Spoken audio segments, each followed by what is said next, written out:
अस्सलाम वालेकुम। आपको आज के प्रोग्राम में खुश आमदीद। साइफर मामले पर जो है वो बहुत बात हो रही है। साइफर और ऑडियो लीक्स पर काबीना की सब कमेटी के फैसले के तनाजुर में FIA की तहकीकात में तेजी आ गई है और तफ्तीशी टीम ने चेयरमैन PTI को तलबी का तीसरा नोटिस जारी करके 25 जुलाई के लिए तलब कर लिया है, जबकि शाह महमूद कुरैशी और असद उमर को भी बुला लिया गया है। वजारत दाखिला के अहकामात पर DG FIA ने 5 अक्टूबर को साइफर और ऑडियो लीक्स के हवाले से तहकीकात के लिए 5 रुकनी इंक्वायरी कमेटी तश्कील दी थी। अब साबिक वजीर आजम के प्रिंसिपल सेक्रेटरी आजम खान के साइफर के हवाले से बयान के बाद टीम ने चेयरमैन PTI को तलबी का तीसरा नोटिस जारी करके बुलाया है। आज असद उमर ने जुडिशियल कॉम्प्लेक्स में पेशी के बाद मीडिया से गुफ्तगू करते हुए कहा कि साबिक प्रिंसिपल सेक्रेटरी आजम खान का दफा 164 का बयान सामने आया। इसमें मुझे कानूनी लिहाज से तो कुछ खास नजर नहीं आया। मुझे और शाह महमूद कुरैशी को FIA ने 24 जुलाई को बुलाया है, जाएंगे और हकायक बताएंगे। वजीर कानून आजम नजीर तारड़ ने कहा कि साइफर पब्लिक या किसी के साथ शेयर नहीं किया जा सकता। चेयरमैन PTI ने कौमी सलामती को नुकसान पहुंचाया। तो वो डॉक्यूमेंट था साइफर का, जो कि पहली बात तो ये है कि वो डॉक्यूमेंट जो है वो पब्लिक नहीं किया जा सकता, किसी से शेयर नहीं हो सकता। जिस बेदरेक तरीके से इस डॉक्यूमेंट का इस्तेमाल किया गया कौमी सलामती को पसे पुश डालते हुए और पाकिस्तान के जो ताल्लुकात हैं एक दोस्त मुल्क के साथ उनको पसे पुश डालते हुए, क्या ये इतनी छोटी बात थी कि जिस पे कानूनी कार्रवाई का सोचा भी ना जाए। मुस्लिम लीग नून के दीगर रहनुमा साइफर मामले पर चेयरमैन PTI के खिलाफ कार्रवाई का मुतालबा कर रहे हैं। आज वजीर दाखिला राना सनाउल्लाह ने अपने एक बयान में कहा कि चेयरमैन PTI ने साइफर मामले पर ताउन ना किया तो गिरफ्तार किया जा सकता है। विफाकी वजीर जावेद लतीफ ने कहा कि एक शख्स ने पाकिस्तान की ईंट से ईंट बजा दी, इदारे कहां हैं। वजीर ममलिकत बराए पेट्रोलियम मुस्तदिक मलिक का भी कहना था कि साइफर गुम करने की सजा 3 साल है। साइफर की हिफाजत चेयरमैन PTI की जिम्मेदारी थी। PDM ने साइफर पर आर्टिकल 6 के तहत कार्रवाई का मुतालबा भी कर दिया है। दूसरी तरफ अमेरिका ने एक बार फिर साइफर से मुतालिक इल्जामात को बेबुनियाद करार दिया। तर्जुमान अमरीकी महकमा खारजा ने ब्रीफिंग देते हुए कहा कि जानते नहीं कितनी ही बार साइफर मामले से मुतालिक सवाल का जवाब दे चुके हैं। हर बार एक ही जवाब दिया है कि ये इल्जामात बिल्कुल बेबुनियाद हैं। साइफर मामले पर चेयरमैन PTI के खिलाफ क्या कार्रवाई होगी या हो सकती है, इस हवाले से प्रोग्राम में सबसे पहले बात होगी। मुझे ज्वाइन कर रहे हैं सीनियर मुस्लिम लीग नून के रहनुमा और वफाकी वजीर मियां जावेद लतीफ साहब मेरे साथ मौजूद हैं। मियां जावेद लतीफ साहब, बहुत शुक्रिया आपके वक्त का। मियां जावेद लतीफ साहब, बताइएगा आपकी नजर में क्या कार्रवाई हो सकती है या होनी चाहिए इस मामले पर चेयरमैन PTI के खिलाफ? शुक्रिया रहमान साहब। गुजारिश ये है कि कानून आइन क्या कहता है। कानून ये मसूफ खुद फरमाया करते हैं कि कानून जो है गरीब के लिए है, अमीर के लिए कानून नहीं है। तो आज हम देख रहे हैं 2013 से इस पे मुकदमात बनने शुरू हुए और आज 2023 आ गया है। 2023 तक मसूफ फरमाते हैं कि मेरे पे इतने दर्जनों मुकदमात हैं। किसी एक में भी क्या वो कोर्ट के अंदर पेश हुए और क्या कोर्ट में उसको रिलीफ मिलता जा रहा है? क्या किसी और गरीब को, अमीर को, किसी को ये रिलीफ हासिल है? नहीं है। मगर बात ये है सीधी सी कि फिर बात तो ये है ना कि अगर 2014 में मसूफ ने जब हमले किए थे PTV पर, दीगर इमारतों पर, पुलिस वैन से मुलजिमों को छुड़वाया था, अगर उस वक्त उसका हाथ रोक लिया जाता, आज खुद नोटिस ले लिया जाता, अदालतें कानून के मुताबिक फैसले करती, तो यकीनन जो कुछ वो साइफर के हवाले से फिर कहना उन्होंने शुरू कर दिया, मीर जाफर सादक कहना शुरू कर दिया, अदारों में बैठे लोगों का नाम लेकर FIR करवाने की बात करनी शुरू कर दी। उसके बाद फिर आप देखें कि बात रुकी नहीं है कहीं, बात फिर जाके रुकी 9-10 मई के वाक़े पे। और अगर आप उसको जिस वक्त वो बातें कर रहे थे उस वक्त रोक लेते, और देखिए 2 जो सेशन हुए हैं नेशनल सिक्योरिटी काउंसिल की जो मीटिंग हुई है, एक तो चेयर की इमरान खान साहब ने खुद, और उसमें भी साइफर के हवाले से ही वो मीटिंग थी। क्या उस मीटिंग में ये तय हुआ था या इस नतीजे पर कोई पहुंचा था कि साजिश हुई है या फंडिंग की गई है अदम एतमाद के लिए अपोजिशन, उस वक्त की अपोजिशन जमातों को नहीं, और उसके बाद फिर एक मौजूदा जो प्राइम मिनिस्टर हैं शहबाज शरीफ, उन्होंने चेयर की वही मीटिंग, और उसमें भी यही कहा गया।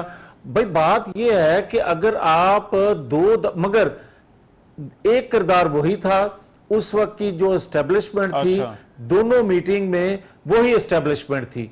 भाई अगर आप इस नतीजे पे पहुंच चुके हैं कि कोई साजिश नहीं हुई, अमेरिका ने कोई साजिश नहीं की या अमेरिका ने कोई फंडिंग नहीं की इसकी हुकूमत को गिराने के लिए, तो फिर ये जो झूठ बोल रहा था इसके खिलाफ एक्शन लेना चाहिए था, नहीं लिया गया। और अगर ये आर्गुमेंट तो पीटीआई की तरफ से दिया जाता है कि अगर कोई साजिश या ये साइफर जो है वो अफसाना था या इस साइफर में कोई बात नहीं थी, तो जो मीटिंग शहबाज शरीफ ने जो चेयर की उसके बाद डिमार्श जो है वो अमरीकी सफीर को जो है वो क्यों दिया गया, क्यों इस साइफर पर रद्द-ए-अमल दिया गया? रहमान, बात यार सीधी सी है, बाज औकात लोग बात नहीं करते, तजिया नगार एंकर हजरात, आप जैसे जो शरीफुल नफ्स इंसान है मगर बड़े जीनियस हैं, उनसे तो मैं तवक्को रखता हूं कि कम से कम थोड़ी बहुत हकीकत, जो सारा कुछ जानते हुए थोड़ी बहुत हकीकत जुबान पे जरूर ले आया करें। बात यह है कि जब हम ये कहते थे कि सहूलतकारी इसको मैसर है, तो लोग उस वक्त भी बातें करते थे कि जनाब आपकी हुकूमत है और आप कहते हैं कि सहूलतकारी मैसर है। फिर आपने देखा कि 9-10 मई के वाकया पर खुद एहतसाबी एक अदारे ने की और उसमें सहूलतकार जो थे उनके खिलाफ एक्शन हुआ, तो फिर हमारी बातें सच साबित हुई कि हुकूमत में होते हुए भी उसको सहूलतकारी मैसर थी, और आज भी दीगर अदारों की तरफ से उसको सहूलतकारी मैसर है, और आज भी वो जो कुछ बातें कर रहे हैं और उसको कोई गिरफ्त में नहीं लेके आ रहा, उसकी वजह सिर्फ और सिर्फ ये है। और देखें रहमान, क्या सुल्तान राय को आज भी लोग पसंद करते हैं? उसकी भड़क को, उसकी वो एक चोट नहीं उसको लगती और 200 बंदों को जो है वो हलाक कर देता है। इसी तरह आज का जो इमरान खान है वही रोल अदा कर रहा है सुल्तान राय वाला, उसको कोई चेक करने वाला है ही नहीं, वो झूठ बोले, जिस अदारे के मतलब चाहे बोलना, जिस दुनिया के खित्ते के मतलब चाहे वो बोलना, जो चाहे वो कर ले, मगर कोई उसको लेकिन नहीं है। मियां साहब, अब साइफर के हवाले से तो कार्रवाई हुकूमत ने करनी है। देखिए, वो आप सहूलतकारी की तो बात करें, लेकिन साइफर के हवाले से तहकीकात FIA कर रही है। FIA वजारत दाखिला के अंडर है, वजीर दाखिला राना सनाउल्लाह हैं, तो कार्रवाई तो अभी हुकूमत ने इस पर आगे बढ़ानी है, तो फिर इसमें जो है वो क्या दिक्कत है इसके अंदर? रहमान साहब, बात यह है कि पाकिस्तान के अंदर मैं तो बदकिस्मती कहूंगा कि हुकूमतें वक्त जो होती हैं उनको ये हक हासिल नहीं है कि वो किसी के खिलाफ एक्शन लें। अदारे हैं, अदारों को काम है एक्शन लेना, अदारों का काम है गुनाहगार को सजा देना, बेगुनाह को रहा करना। मगर पिछले 4 सालों में खास तौर पर ऐसा हुआ कि हुकूमत वक्त ने अदारों को अपने इंतकाम के लिए इस्तेमाल किया, जो आज तवक्को लोग रखते हैं कि आज की हुकूमत जो है उसको भी एक्शन लेना चाहिए, जबकि अदारों का काम है। भाई आप मुझे ये बता दें कि जब रियासत जिस पर हमला हुआ 9-10 मई को रियासत पे हमला हुआ है, रियासती इदारों पे जो हमला हुआ है वो रियासत पे हमला हुआ है। तो रियासत भी 2 माह हो गए हैं, वो झोली उठा के देख रही है कि मेरे साथ इंसाफ हो, मेरे पे हमला करने वालों को सजा कब मिलेगी। अगर रियासत को इंसाफ नहीं दिया जा रहा, मेरे रियासती इदारे नहीं दे रहे, तो मैं और आप कैसे तवक्को रख सकते हैं भाई? ठीक, अच्छा, मगर मियां साहब, अब इसमें क्योंकि इलेक्शंस आने वाले हैं, तो अब मुस्लिम लीग नून बाकायदा तौर पर अपनी इंतखाबी मुहिम का आगाज भी कर चुके हैं, लेकिन अब नवाज शरीफ की वापसी की बात हो रही है। मरीम नवाज साहिबा कहाँ है? वो क्यों अभी अपनी सियासी सरगर्मियां शुरू नहीं कर रही? रहमान यार, सीधी बात है कि अल्लाह जिंदगी दे नवाज शरीफ को, नवाज शरीफ के होते हुए किसी दूसरे बंदे की जरूरत ही नहीं है। वो इतना ताकतवर इंजन है अच्छा। कि वो कमजोर बोगियों को लेकर निकल जाएगा। आप देखें कि 2018 में नवाज शरीफ जेल में थे और मुस्लिम लीग जो थी, जिसको कहा जा रहा था इसका होमवर्क नहीं है और जुल्म का सूरज सवा नेज़े पे था, इसके बावजूद पंजाब में अक्सरियत हासिल की मुस्लिम लीग ने। वो अलग बात है कि हुकूमत ना बनाने दी गई, और आज तो मुकम्मल तौर पे लेवल प्लेइंग फील्ड नहीं है, ये हकीकत है। मगर इसके बावजूद भी हम समझते हैं कि कम से कम वो सूरज का जो जुल्म का सूरज सवा नेज़े पे था, कम से कम वो आज काफी ऊपर उठा हुआ है। हम पे वो उस तरह जुल्म ज्यादती नहीं है। मगर मैं ये आपको कह दूं कि नवाज शरीफ जिस दिन आएगा, नवाज शरीफ उस तक, और ये मुस्लिम लीग को होप नहीं है, खाली मुस्लिम लीग के अलावा पाकिस्तानी कौम और अदारों में बैठे लोग जो हैं, पहली दफा है रहमान कि वो भी तवक्को रख रहे हैं अवामी तवक्कुआत के साथ कि नवाज शरीफ ही वाहद वो इंजन है जो पाकिस्तान को इस भंवर से निकाल कर। लेकिन मियां साहब, पिछले इलेक्शन में मुस्लिम लीग नून को एक बड़ा वोट पड़ा था, जब आप लोगों का बयानिया था वोट को इज्जत दो का बयानिया, और आपका वोटर उसके साथ खड़ा हुआ था। तो इस इलेक्शन के अंदर आपका बयानिया क्या होगा? क्या इसी नारे के साथ जाएंगे या कोई और नारा जो है वो होगा? ना, देखें रहमान, बड़ा क्लियर है, हम वोट को इज्जत दो और वोट को इज्जत दो। लोग कहते हैं आपने वो नारा छोड़ दिया। भाई कैसे छोड़ दिया? को हम मसल्ला जदोजहद कर रहे थे, हमने कोई पेट्रोल बम फेंकने थे, हमने कोई गलेल बरदार तैयार किए हुए थे, कुछ जत्थे तैयार किए हुए थे। हमारी एक पुरअमन जदोजहद थी और है कि आप, और अगर उसके जवाब में, उस तहरीक के जवाब में एक अदारे की तरफ से ये स्टेटमेंट आए, उसके तर्जमान की तरफ से, कि हम एक पॉलिटिकल हैं और सबूत देना शुरू कर दें, अमलन साबित करना शुरू कर दें, खुद एहतसाबी शुरू कर दें, तो उसके बाद मुझे ये बताएं कि क्या हम फिर भी ये कहते रहें, फिर भी हम वही बात करें कि ये चार लोग जो हैं ये पाकिस्तान के आइन से मावरा या आइन से खेल रहे हैं? अगर कोई खेलेगा आज भी या आइंदा भी कोई बात करेगा मावरा आइन और कोई अमलन ऐसा हमें नजर आएगा तो हम बात करेंगे, नाम लेकर बात करेंगे। अच्छा, हमारा तो पहले दिन से आइन कानून के मुताबिक मुल्क चलेगा तो पाकिस्तान तरक्की कर सकता है, उसके बगैर पाकिस्तान नहीं चल सकता।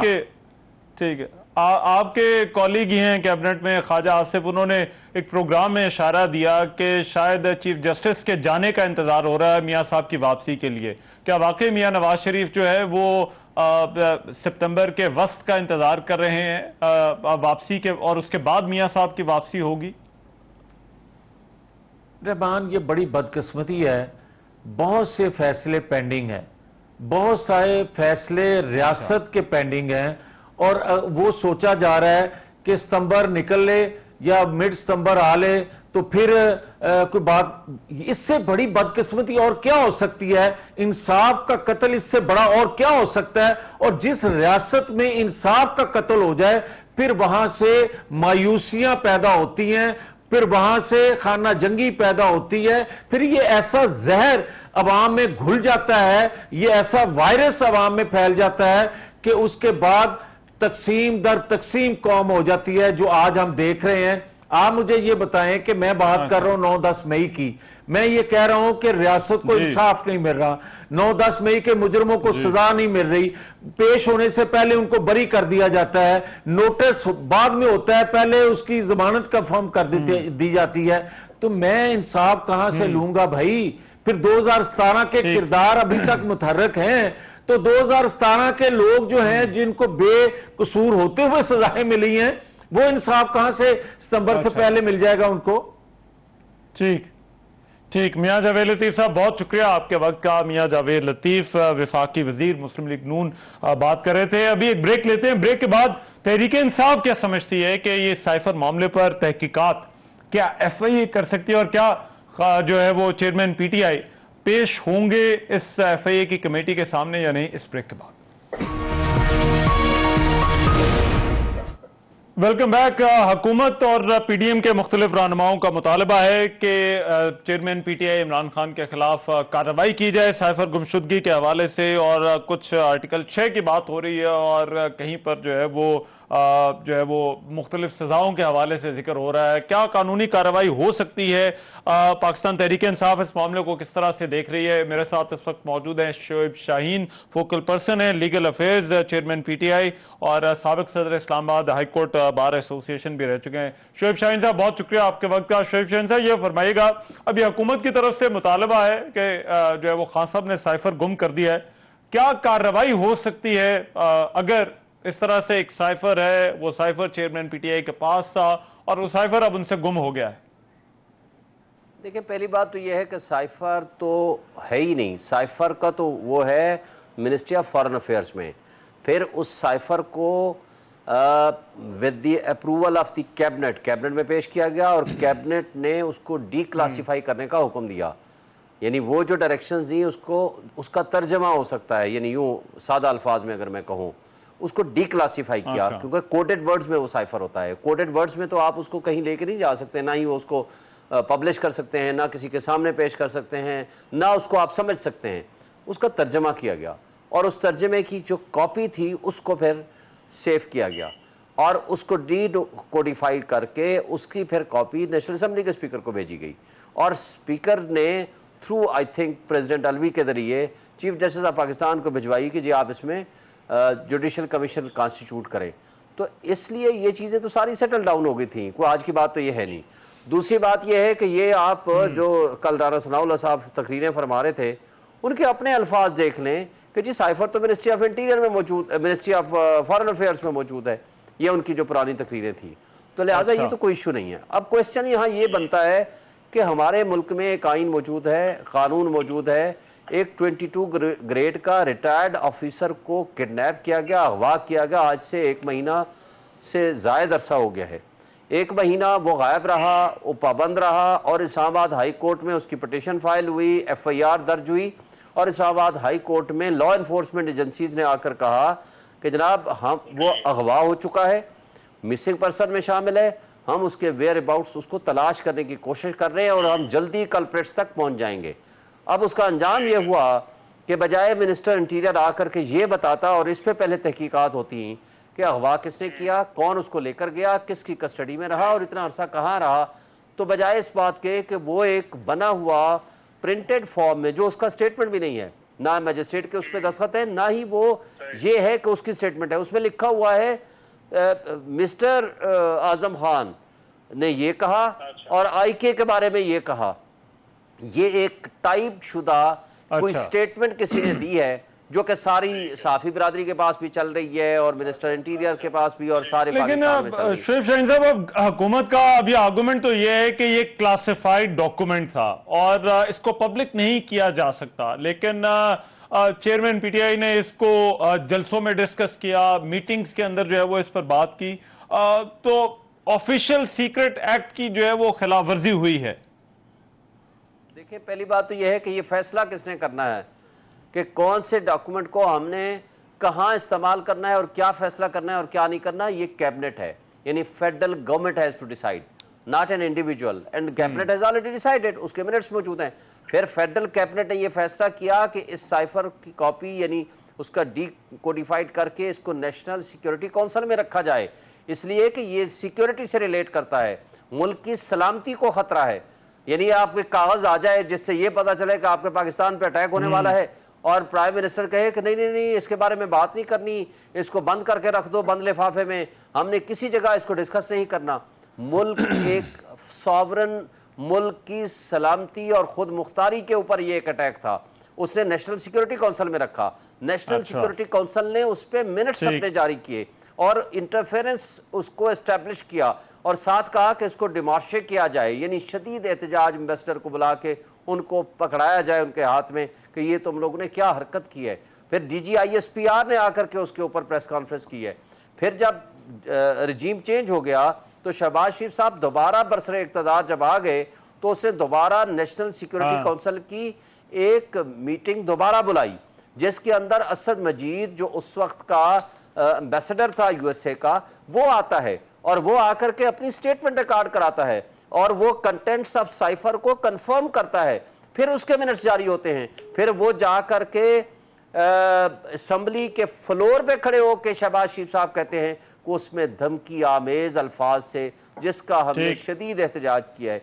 तो बात यह है कि आपके मुल्क पे कोई अटैक कर रहा हो और आप कहें कि ये क्लासिफाइड है, इस पे बात भी ना करें, तो और फैसला किसने करना है? कैबिनेट ने करना है, prime minister and the ministers, और फेडरल गवर्नमेंट ने फैसला करना है। और फेडरल गवर्नमेंट ने फैसला करके उसको नेशनल सिक्योरिटी काउंसिल में रख दिया।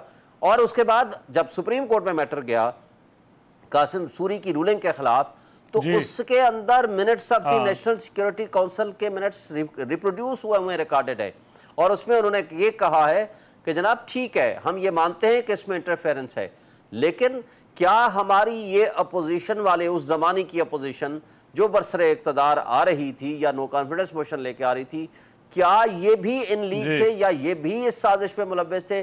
क्या साजिश के ताने बाने पाकिस्तान और वहाँ की फॉरेन स्टेट के दरमियान कोई सबूत मिलते हैं? यानी उसके लिए सुप्रीम कोर्ट ने कहा कमीशन की ज़रूरत है, उसके लिए कोई एक ऐसा इंडिपेंडेंट अथॉरिटी जो फाइंडिंग्स दे, उसके बाद कोई कासिम सूरी रूलिंग दे सकता था।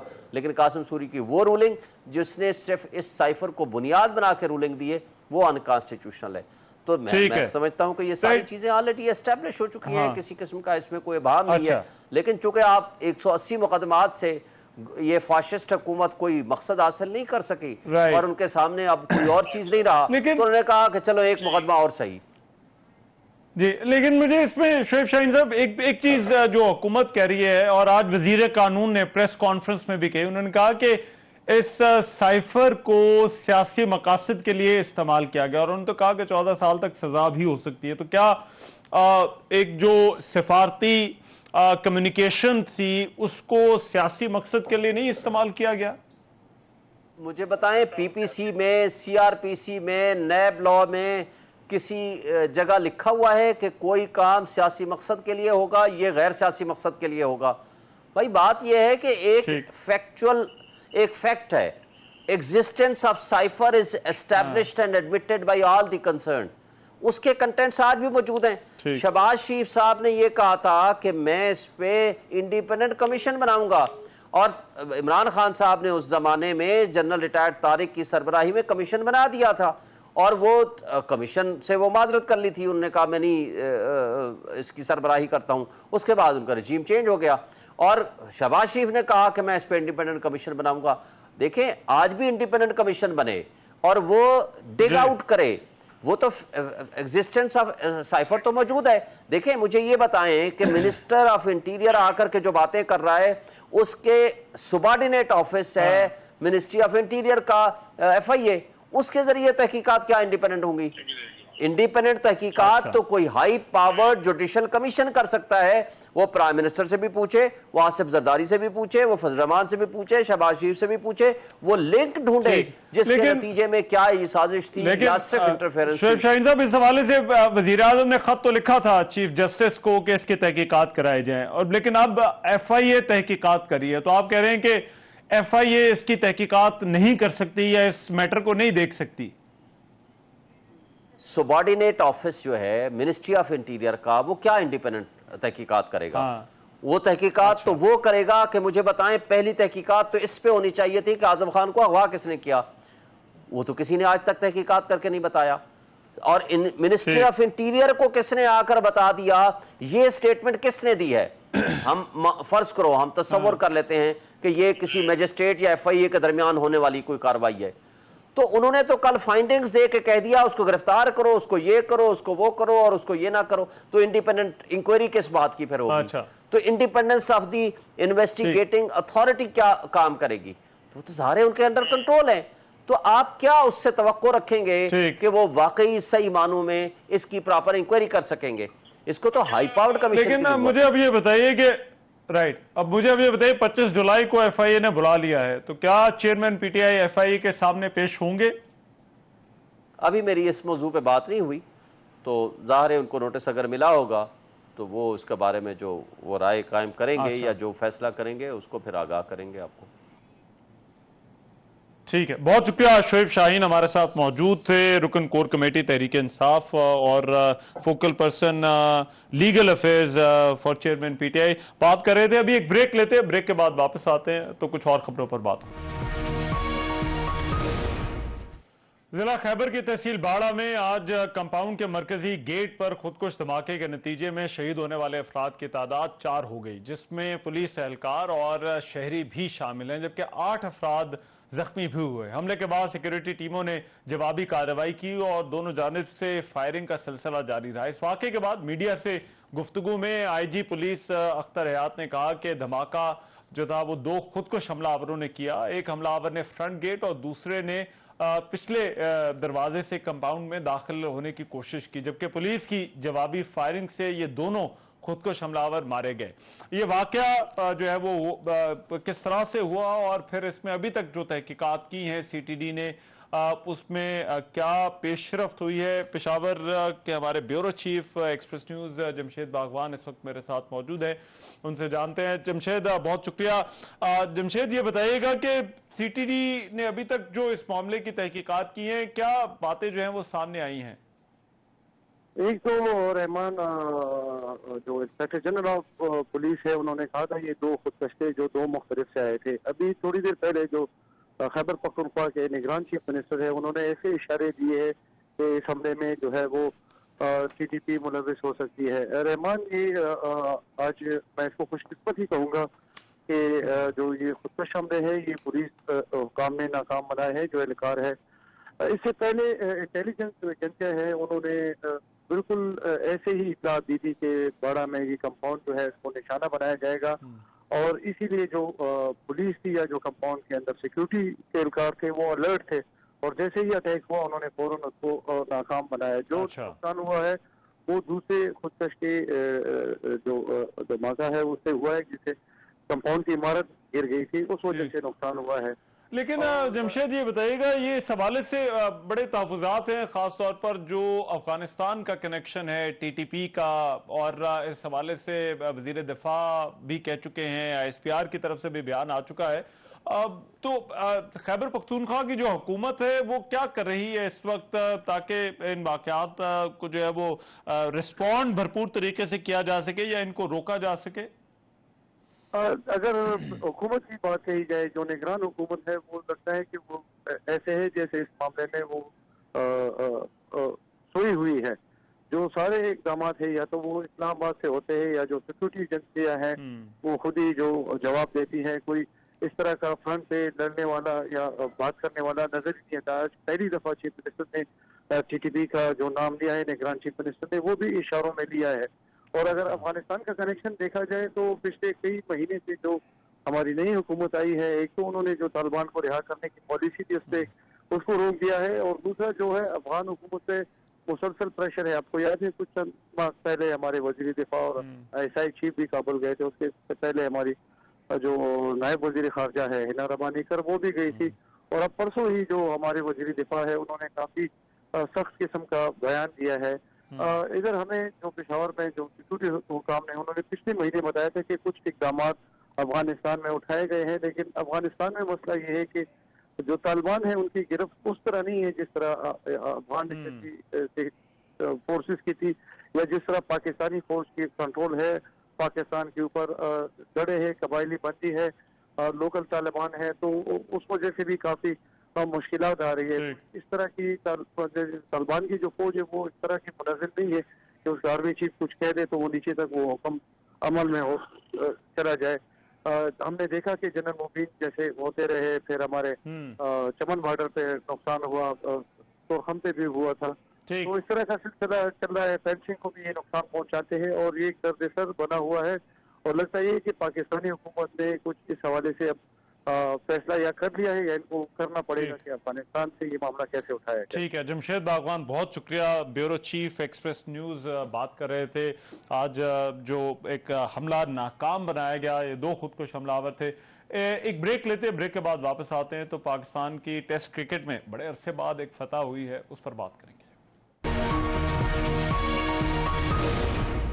Welcome back. पाकिस्तान ने श्रीलंका को गोल्ड टेस्ट मैच में 4 विकेटों से शिकस्त देकर आईसीसी वर्ल्ड टेस्ट चैंपियनशिप में अपनी पहली फतह हासिल कर ली। टेस्ट मैच के आखिरी रोज पाकिस्तान ने 131 रन का जो हदफ था वो 6 विकेटों के नुकसान पर पूरा किया। पाकिस्तान के मिडिल ऑर्डर जो बैटर सऊद शकील, उन्हें श्रीलंका के खिलाफ पहले टेस्ट में शानदार बैटिंग पर प्लेयर ऑफ द मैच की ट्रॉफी से भी नवाजा गया। इस कामयाबी पर बात करने के लिए इस वक्त मेरे साथ सलीम खालिक साहब मौजूद हैं, तज्जियाकार हैं, शो भी होस्ट करते हैं स्पोर्ट्स के हवाले से। सलीम खालिक साहब, बहुत शुक्रिया आपके वक्त। सलीम खालिक साहब, बड़े अरसे बाद टेस्ट मैच में पाकिस्तान को फतह मिली, क्या वजह नजर आती है, क्या वजह बनी इस कामयाबी की? आपने बिल्कुल दुरुस्त फरमाया। बड़ा अरसा यानी 1 साल बाद पाकिस्तान ने कोई टेस्ट मैच जीता है, पूरा 1 साल हो गया। और पिछले जो 10 टेस्ट हमारे हुए थे उसमें सिर्फ 1 मैच हम जीत सके थे, लेकिन इस बार जो कामयाबी की वजह बनी वो हमारा मिडिल ऑर्डर का उम्दा खेल। और हमने सिर्फ बाबर के ऊपर इन्हिसार नहीं किया, सऊद शकील बहुत अच्छी तरह सामने आए, डबल सेंचुरी बनाई। इसी तरह सलमान अली आगा ने बहुत अच्छी इनिंग खेली पहले इनिंग में। अगर उन दोनों की वो पार्टनरशिप नहीं लगती तो पाकिस्तान ये मैच बचा भी नहीं सकता था। इसी तरह दूसरी इनिंग में इमामुल हक ने एक अच्छी 50 बनाई। इमाम का पाकिस्तान से बाहर सिर्फ 25 रन की एवरेज है उनकी, और बड़ा क्रिटिसाइज भी होता रहा उनके ऊपर, लेकिन अब उन्होंने एक अच्छी इनिंग खेल के अपने आप को प्रूव किया। तो अगर थोड़े 50-60 रन ज्यादा होते तो मैच फंस भी सकता था, लेकिन ऑल वेल वेंट वेल, तो अच्छा इख्तिताम हुआ। तो पाकिस्तान के लिए खुश आइंदा जीता। और टेस्ट चैंपियनशिप में पाकिस्तान बहुत पीछे रहता है हमेशा, लेकिन इस बार एक अच्छा आगाज हुआ है। पहला ही मैच है जो टेस्ट चैंपियनशिप का इस बार हमने जीत के किया है, तो अच्छा चांस है इसी तरह की परफॉर्मेंस बरकरार रखें और आगे जाके फिर फाइनल भी खेलें। ठीक है, बहुत शुक्रिया। सलीम खालिक साहब हमारे साथ मौजूद थे, स्पोर्ट्स तज्जियाकार। बात हो रही थी पाकिस्तान की जो आज की जीत है। आज के प्रोग्राम से इतना ही। मेजबान रहमान अजहर को इजाजत दीजिए। अल्लाह ने के बाद।